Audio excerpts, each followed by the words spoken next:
পাপায়ের হাতে লাগানো ড্রাগন গাছে এই সিজনের প্রথম ফল। আগের বার অনেক ফল দিয়েছিল, তো এইবারের এই প্রথম ফলটা ও ভেবে নিয়েছিল পিসিকে দিয়েই তোলাবে, কারণ আমাদের যেহেতু যাওয়ার কথা ছিল, বাড়িতে একটা অনুষ্ঠান ছিল বলে, সেই জন্য অপেক্ষা না করে পিসিকে নিয়ে চলে গেছিলাম সোজা ছাদের উপরে। কারণ অনেকক্ষণ ধরেই ভাবছিলাম কখন এই ফলটা সবাই মিলে খাবো। আসলে কি বলুন তো, বাড়িতে নিজে হাতে বানানো ফল বা সবজি দুটোই কিন্তু যদি সুন্দর হয়, মনটা কিন্তু অনেক ভালো হয়ে যায়। আর তারপর সেটা যদি সবাই মিলে খাওয়া যায়, সে এক টুকরোই পায় না কেন, তাতেই কিন্তু বেশি মজা, তাই কিনা বলুন? তার স্বাদটাও মনে হয় দ্বিগুণ হয়ে যায়।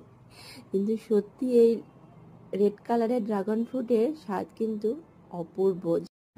যেমন মিষ্টি তেমন টেস্টি, বেশ সুন্দর ছিল। রাত্রেবেলাটা থেকে সকালবেলা সূর্য ওঠা দেখতে দেখতে বাড়ির দিকে রওনা দিলাম।